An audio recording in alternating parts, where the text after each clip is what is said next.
back now on Triad Today, and we're always so fortunate to be able to get the folks from Mountain Valley Hospice to come down when they can arrange it in their schedule to help educate us about certain issues, and we're going to do that with the topic of grief counseling and some other things over the next few minutes, and we'll do it with these two very special guests.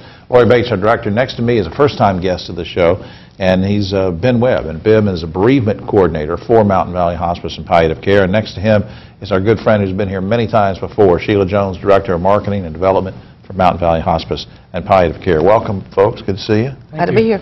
As always, Sheila, let me go, just a note to Lori, our director. I want to go to Sheila for a second, just because we sometimes have viewers who haven't seen the shows before, and give us a little thumbnail sketch of what hospice is and who it's for. Well, we care for mostly terminally ill patients in their homes, anyone that has any type of diagnosis where they have a prognosis of 6 months or less. Okay, and then palliative care can get them in the system earlier, is that? Palliative care is for those folks who maybe might not have a terminal diagnosis, but yet they're dealing with some kind of chronic issue that needs to be managed, a symptom that needs to be managed, no matter what that may be.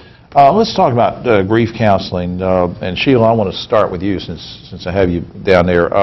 One of the services, of course, you offer is grief counseling, and you've done that for some time now. Tell us about it in general. What is that? In general, what we normally do is any one of our clients, our families that we serve, we follow them for about a year, usually 12 months to 13 months after the patient passes. So we follow the caregivers, the family, and that's done at no cost to them. We also have community grief services as well. So yeah, I want to get into that. Someone in the community that's lost because you're helping a lot of people with that. Ben, let me turn to you for a second.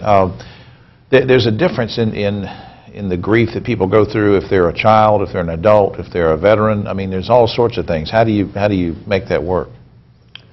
Well, obviously the grief is going to be different depending on the situation. So we typically try to meet with the clients, find out where they're at, what their situation was, and then proceed from there as to how we can help them. And you even have specialized programs like the veterans programs where you help veterans who have there's particular needs because of things and experiences they've had in life. How does that work? Well, we do have some veterans on our staff that can meet with the veterans specifically to talk to them, that can kind of understand where they're coming from much better than someone like myself who's never been overseas, never been to war. Right. And Sheila, of course, we don't want to lead people astray. This also means not just having a patient who might be a veteran but people who are grieving because maybe they're a family member of somebody that's just passed or about to pass. Well, right? and also to think about what's all come about recently in all the little counties where we're serving is there's been a lot of adolescent loss, teenagers and children that have, car wrecks and things have been going on. Just a spate of car wrecks has been unfortunate. There's been also a murder-suicide situation. So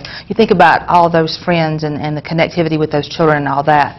So, and that's where Ben specializes, where he does a lot of children's grief support. Well, Ben, and either of you can answer this. I'll start with Ben. Can you go out in the community, like if there's been a car wreck or some tragic thing? I mean, can you go to a school? Can you go to a group of students? Or? Yes, sir. The majority of the clients I actually see in their home or at their school. It just depends on what's going to be best for them, and it really depends on what the school will allow, what specific counties will allow as far as their boards and different things, whether they will allow us in or not. But we'll go wherever it's necessary to meet with the clients. Now, the Kids Path program in particular, how does that work, Ben? With the Kids Path specifically is a consortium of hospices that come together to meet the needs of terminally ill children. I deal more with the side of the grief, so kids who are losing someone or have lost someone. Right. So anyone within our service area that has experienced those kind of loss can call us and we can set something up with them. And you can work with a child who maybe has just lost a mom or a dad or yes, a grandparent either and get them to help them to understand that. Sheila, tell me about the 28 Days of Giving campaign. It's that raffle thing that we got going on. You can buy those tickets and your ticket goes back in and you can win. We've raised about $11,000 so far, and we use that money to help take care of patients who may not have insurance or, cover costs like where we do the counseling for the community for free.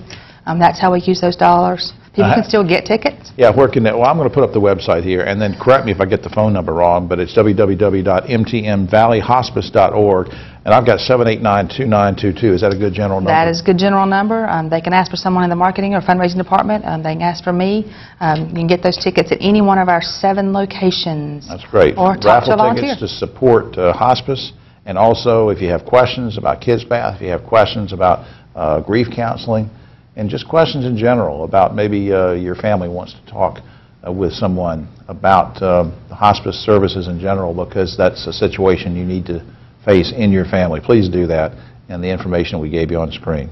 Ben, it was good to meet you. Sheila, thanks for coming back. Thank you.